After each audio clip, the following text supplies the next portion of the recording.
तो आज हम लोग पढ़ेंगे गोला और घनाभ दोनों पर आधारित प्रश्न, जिसमें पहला क्वेश्चन है, यदि किसी घनाभ की लंबाई 20 मीटर, चौड़ाई 14 मीटर तथा ऊंचाई 28 मीटर हो तो उसमें रखे जा सकने वाले बड़े से बड़े गोले का पृष्ठ क्षेत्रफल कितना होगा। ठीक है। कर एक घनाभ है जिसकी लंबाई है 20 मीटर, चौड़ाई है 14 मीटर और ऊंचाई है 28 मीटर। इसमें रखे जा सकने वाले बड़े से बड़े गोला का हम लोग को पृष्ठ क्षेत्रफल बताना है। तो सबसे पहले आप ये जान लीजिए कि इसमें जो गोला रखा जाएगा वो घनाभ घनाभ की छोटी भुजा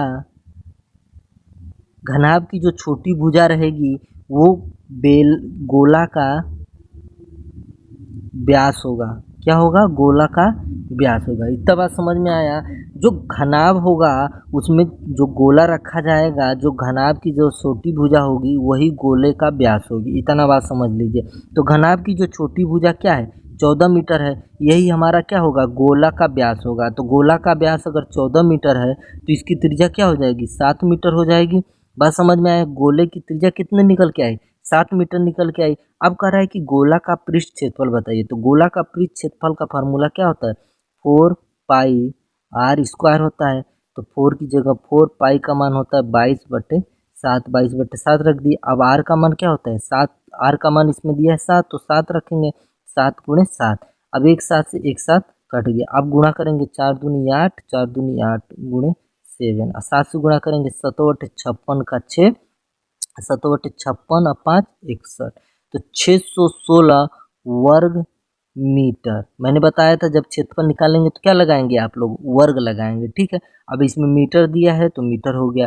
तो जो घनाभ में रखे जाने वाला बड़ा सा बड़ा गोला है उसका पृष्ठ क्षेत्रफल कितना निकल के आया है? 616 वर्ग मीटर निकल के आया है, जो कि हमारा आंसर है। अब हम लोग दूसरा क्वेश्चन देखते हैं। 14 मीटर बीमा के घनाकार टंकी में रखे जा सकने वाले बड़े से बड़े गोले का आयतन और पृष्ठ क्षेत्रफल ज्ञात कीजिए। ठीक। कह रहा है कि जो 14 सेमी बीटा का घनाकार है, मतलब ये घन है जिसमें सभी भुजाएं क्या है? 14 मीटर है। इसमें रखे जा सकने वाले बड़े से बड़े गोले का आपका आयतन और पृष्ठ क्षेत्रफल आपको ज्ञात करना है। ठीक है। तो मैंने बताया था कि जो घनाकार में अगर कोई गोला रखा जाता है तो जो गोले का व्यास होता है वो घनाकार की छोटी भुजा के बराबर होता है। तो इसमें भुजा बराबर है तो इसके मतलब क्या है? 14 14 तीनों है तो इसका जो व्यास होगा वो कितना होगा? 14 ही होगा। अगर 14 से कोई कम भुजा होती तो वो होता, लेकिन तीनों बराबर है तो तो गोले का व्यास 14 है तो इसकी त्रिज्या क्या हो जाएगी? 7 हो जाएगी। ठीक है। अब त्रिज्या निकल के आई 7, तो हमारा आयतन निकालना है। तो आयतन का फार्मूला क्या होता है? 4/3 पाई आर क्यू होता है। ठीक है। तो अब हम मान रखेंगे 4/3 का 3 रख दिए, पाई का मान होता है 22/7 वो भी रख दिए, आर बराबर दिया है 7 तो 7 रख दिए। तो 7 को कितनी बार लिखेंगे? 3 बार लिखेंगे। तो 7 से 7 कैंसिल हो गया। अब गुणा करेंगे 7 सत्ते 49 हो गया, सॉरी 7 सत्ते 49 हो गया। अब इसको तोड़ेंगे 11 गुणे 2 में टूटेगा।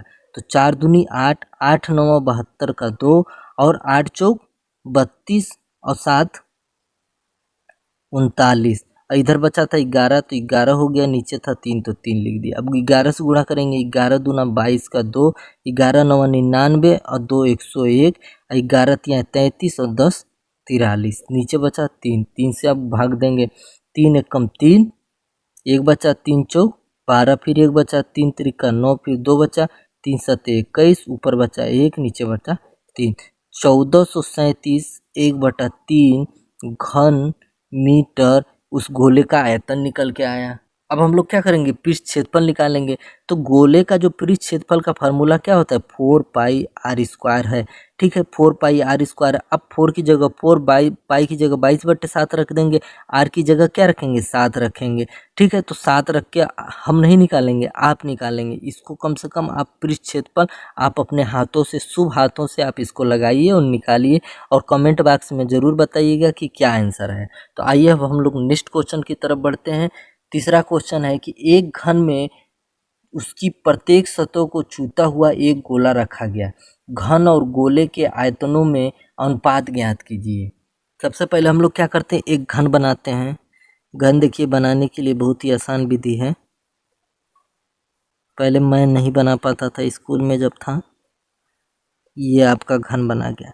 अब कर इस घन में बड़ा सा बड़ा गोला रखा जाएगा, ये और दोनों के आयतनों का अनुपात बताइए। ठीक है, अगर मान लीजिए इस घन का भुजा हम क्या मानते हैं, एक्स मानते हैं, तो ये भी एक्स होगा, ये भी एक्स होगा, और क्या बोलते हैं, ये भी एक्स होगा। ठीक है, तो अब कहने का मतलब पिछली वाले क्वेश्चन में हमने बताया कि जो घन की भुजा रहती है वही उसका गोले का व्यास होता है, तो गोले का व्यास क्या हो जाएगा, एक्स हो जाएगा। और इसकी त्रिज्या क्या निकल के आएगी, x/2 निकल के आएगी, क्योंकि गोले का व्यास का आधा ही गोले की त्रिज्या होती है। अब कह रहे हैं दोनों के आयतनों का अनुपात बताइए, तो घन का आयतन कितना अनुपात बताना है, तो घन का आयतन एक तरफ रखेंगे और एक तरफ गोले का आयतन रखेंगे। ठीक है, तो घन का आयतन का फार्मूला क्या होता है, भुजा का क्यूब, तो भुजा क्या है, x, तो x का हम लोग क्या करेंगे, क्यूब कर दिए, घन का आयतन है। और गोले का आयतन क्या होता है, 4/3 पाई, r का मान क्या है, x/2 है, तो x/2 और ऊपर क्या लगाएंगे, होल क्यूब लगाएंगे। अब इसको हम लोग करेंगे हल, तो ये x का क्यूब हो गया, ये 4/3, और पाई का मान क्या होता है, 22/7, 22/7 रख दिया। x का क्यूब करें तो x का क्यूब हो गया, 2 का क्यूब करेंगे तो क्या हो जाएगा, 8 हो जाएगा। अब हल करेंगे, 4 1 कम 4, 4 दूनी 8, 2 1 कम 2, और 2 से काटे 1 कम 1 1 कम, अब ये 7 त्रिक क्या हो जाएगा, 21 हो जाएगा। तो हम यहाँ पे रखेंगे 21।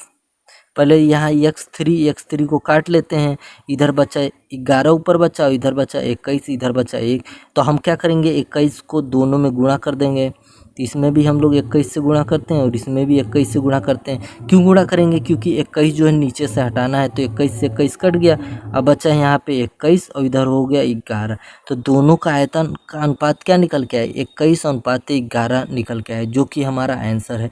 तो यहाँ तक वीडियो में बने रहने के लिए आपका बहुत बहुत धन्यवाद।